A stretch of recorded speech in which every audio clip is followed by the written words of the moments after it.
Warning. The following video contains strong language that some viewers may find offensive or disturbing. People who can express themselves clearly and make themselves understood whenever you open your mouth. How the hell do you do that? I'm better at expressing how I feel now than when I was younger. For me personally, formal higher education actually helped a lot.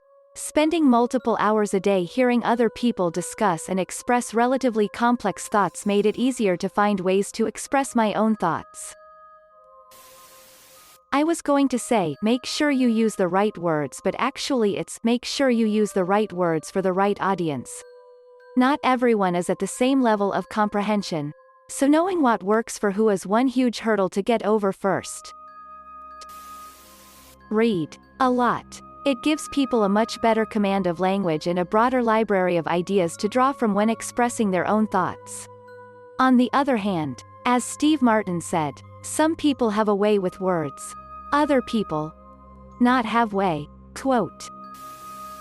Practice. Arguments help as well. Debating skills are actually quite useful in being able to articulate what you're feeling into actual words. It's not uncommon for even well-spoken people to fall apart when they are under pressure. They can think of what to say before and after, but when they're under the gun they can't spit it out. Practice makes perfect. I have had practice from teaching my little sister when she was struggling with homework. And I take my time. I often pause so that I can take a moment to figure out what I'm trying to say. And how best to say it. People don't usually mind waiting a couple seconds when they see you're thinking. One exception I have is with my mom.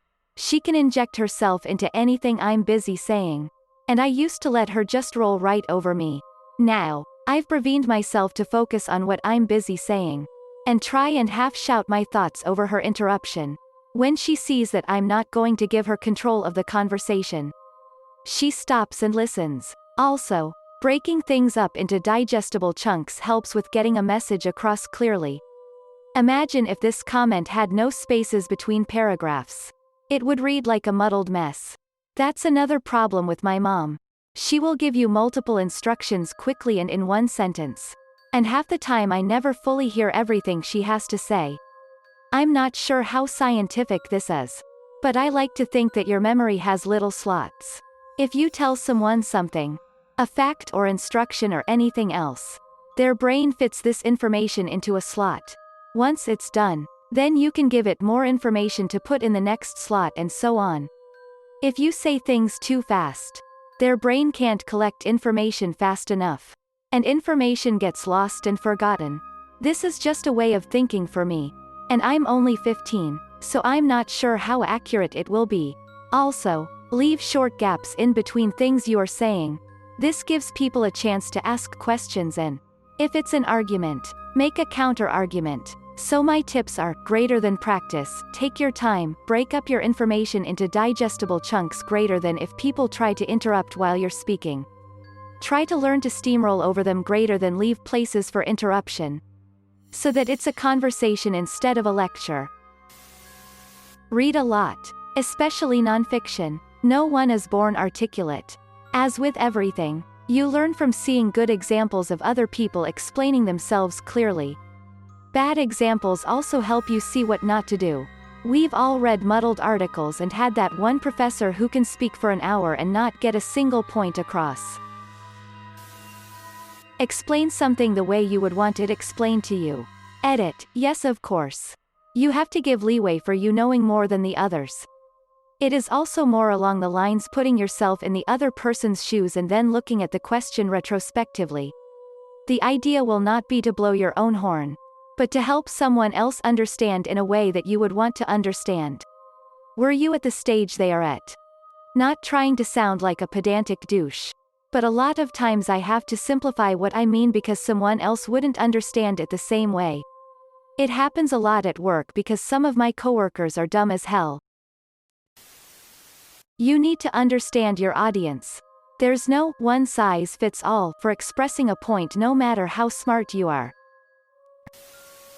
Become in Dungeons and Dragons DM. I stuttered a lot when I was younger.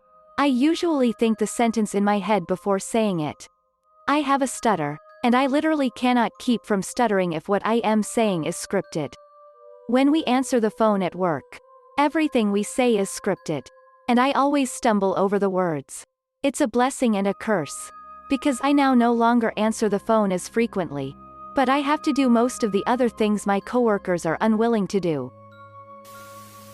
Moreover, how can you not cry when you argue? It's a mindset. You are not arguing against the other person. Both of you are having a discussion about a topic. You are not under attack. Even if it's about a behavior of yours, it's not about you as a person. The behavior you displayed as the topic. There's no need to feel attacked. And therefore there's no need to cry. If someone actually attacks you as a person, don't argue. You can't win.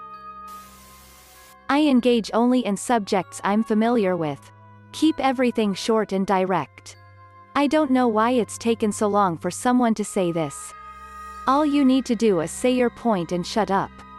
The longer you keep taking, the weaker your points become, and the higher the likelihood of contradicting yourself and straying from the main most important point, which is the first and only point you say. I was badly abused as a child. By my mother. My siblings. I was bullied at school by both kids and teachers. At one point I had almost stopped talking. I was so shy that I would cry if strangers talked to me. I wasn't scared of them, I was scared to speak. I left school at 15. My mother threw me out. I got a job and somewhere to live. I swore I would never let anyone bully me into silence again. I put myself through college. One of the subjects that was available along with a unit of corporate law was conflict resolution. I found my voice. I discovered I'm a feisty one and extremely articulate. Nothing I learned before or since has been more useful. I could mediate a trade union dispute without a hitch. But do you think I could solve a dispute over a toy between my toddlers? Not a snowball's chance in hell. Few tips that could help. Though I don't know how practical they are. Learn new words. Words are tools, and new tools help do more things efficiently. Don't assume anything. Explain what you mean without assuming the other person is gonna magically understand the paragraph behind the 2 sentences you say. You can't expect people to understand you if you don't understand yourself. Talking has always been my superpower, whether it's to convince or to lie or compliment, etc., and this really helped me in my sales job. But the only time I struggle to find the right wording and most likely make a fool out of myself is when I don't understand what I am talking about or don't really know what I want to begin with. People are different. I am mostly talking about intelligence here. Some people get what you mean a mile away and others don't get it if you spoon-fed the idea to them. Same goes with talking. Some people have talent for it and others don't. But that doesn't mean you can't dramatically improve yourself with practice. As a final note, which you can take as food for thought, I'd like to share who talking feels to me. To me, talking is like playing the piano. And choosing the right word or wording the sentence just right is like hitting the right note, and it gives me such a dopamine rush, especially if I am trying to defend or convince. Think before you speak. One of the greatest things I learned as an adult is that it's okay for you to take a second to gather your thoughts before answering. For some reason, as kids we're taught, either explicitly or implicitly, to answer immediately when questioned. I used to do that all the time, and I would almost always stumble with my answers. My mind moves much faster than my mouth. I'm a much better writer than speaker. Which compounded the problem. When I first started consciously taking a pause before answering, it felt so awkward. I felt like the other person was judging me or wondering if I had a disorder.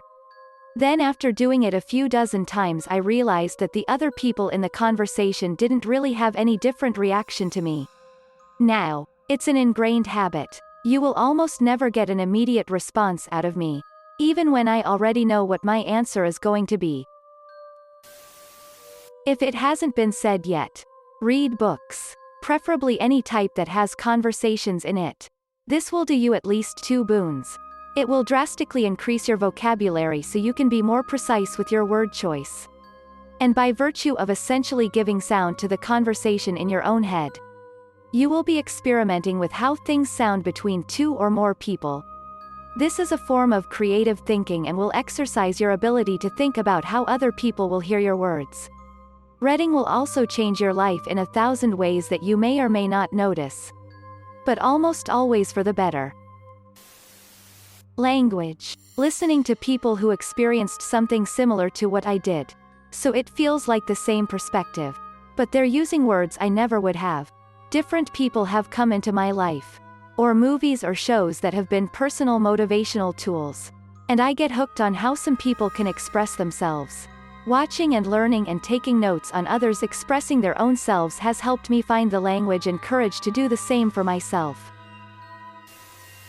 I spent a huge portion of my childhood arguing with people older than me on Xbox Live. It helped me gain the ability to quickly articulate my point and hammer it home as quick as possible. Conciseness helps. You don't always need to use a lot of words, instead you need the right words. Something I would recommend is communicating with friends or family through voice recordings. When I first started, it may have been difficult to talk for 2 minutes straight, I can't really remember.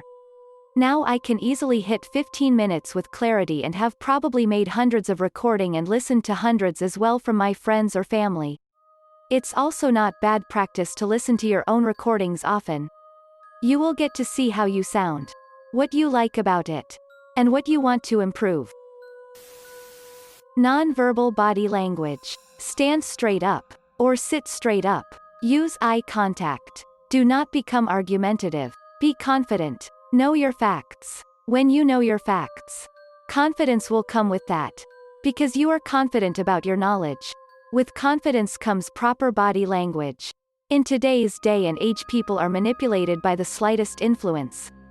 Either from, in my opinion, ignorance, or a feeling of wanting to belong. Most people are afraid to break the chains of their core beliefs. It will throw everything they believe into a tizzy.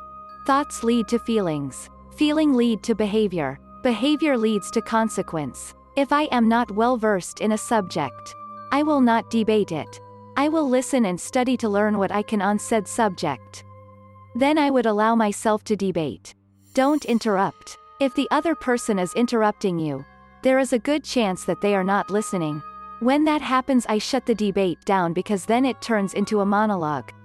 Try to have empathy and put yourself in their shoes. Try to understand their viewpoint even if you don't agree with it. Watch their eyes for feelings after you debate a point. Anger, sadness, joy, excitement, etc. I always watch the eyes. I will switch my delivery up based on the emotion I see.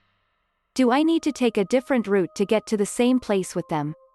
I don't like when people are very soft-spoken to me. I've noticed people will speak soft and later on act as if they didn't say said soft-spoken words. Almost a way to omit the truth. So, I will also switch my tone and vernacular to use as it serves me. Thanks for watching. If you liked the video, give it a thumbs up. Don't forget to subscribe and hit the notification button. See you next time.